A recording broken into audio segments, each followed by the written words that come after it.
Pemprov Bali membantah terjadi overtourism atau padatnya wisatawan di Bali dengan dalih jumlah wisatawan masih lebih rendah dibanding sebelum pandemi.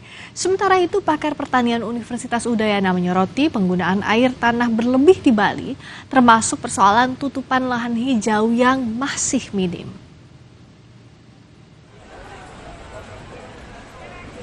Padatnya wisatawan di Bali menjadi sorotan. Wisatawan memang berdampak pada pendapatan pemerintah dan warga setempat, tetapi juga memunculkan sejumlah persoalan. Persoalan sampah dan pembangunan di bagian selatan Bali kini menjadi sorotan. Fenomena padatnya wisatawan atau overtourism dianggap memengaruhi kualitas hidup warga setempat maupun pengalaman turis yang berkunjung. Namun, Kepala Dinas Pariwisata Provinsi Bali membantah telah terjadi overtourism di Bali. Kalau dilihat dari jumlah kunjungan dan jumlah kamar tersedia, termasuk tingkat hunian kamar, Bali belum dikatakan overtourism, tetapi kalau dilihat beberapa titik-titik kawasan mungkin perlu ada kajian yang lebih mendalam untuk menjawab overtourism ini. Berapa sih sebenarnya Bali butuh wisatawannya, berapa sih Bali butuh kamar yang tersedia ini dengan jumlah kamar sekian, berapa kendaraan yang ada ini apakah mempengaruhi dan sebagainya. Itu yang perlu dibuatin carrying capacity. Kunjungan wisatawan domestik di Bali mengalami pasang surut akibat pandemi. Di 2019, angkanya mencapai 10,5 juta wisatawan, sempat turun menjadi 4 juta wisatawan pada saat pandemi, tetapi naik lagi menjadi hampir 10 juta wisatawan pada tahun lalu. Seperti halnya wisatawan domestik, kunjungan wisatawan mancanegara juga terpengaruh akibat pandemi.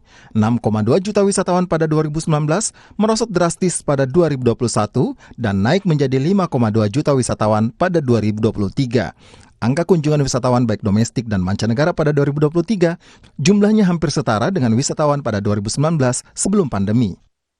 Guru Besar Fakultas Pertanian Universitas Udayana, Niluh Kartini menyoroti alih fungsi lahan di Bali akibat meningkatnya wisatawan.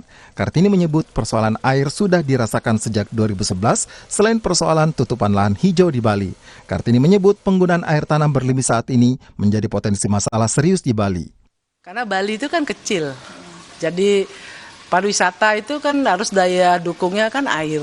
Nah, sedangkan 2011 kita sudah defisit air. Dan dari buku catatan tentang tutupan lahan dari Kementerian Lingkungan Hidup dan Kehutanan, Bali hutannya hanya ditutupi tanaman cuma 18%. Dari seharusnya 30% kan hutan itu, dari Bali kan hanya 23%, dari 23% itu hanya 18% tertutupi. Ini dengan tingginya pariwisata yang datang sekarang, yang mass tourism, jadi mungkin kualitas ininya tidak begitu bagus. Nah, ini kan sampah, kebutuhan air, jadi akan meningkat. Nah, sedangkan Bali kan nih sampahnya kan masalah besar kan. Meski belum diklaim sebagai overtourism oleh pemerintah Provinsi Bali, persoalan daya dukung juga perlu mulai diantisipasi. Pemerintah setempat mengeklaim sudah mengimbau wisatawan tidak hanya mengeksplorasi wilayah selatan Bali. Tim Liputan, Kompas TV. Pemerintah Provinsi Bali membantah overtourism atau padatnya wisatawan, meski di satu sisi mengaku belum memiliki data daya dukung untuk wisatawan. Lalu apa yang harus diantisipasi untuk kompleksnya persoalan akibat wisatawan di Bali termasuk untuk daya dukung lingkungan? Kami bahas bersama Kepala Dinas Pariwisata Provinsi Bali, Cok Bagus Pemayun. Bergabung juga Ibu Niluh Kartini, Guru Besar Fakultas Pertanian Universitas Udayana.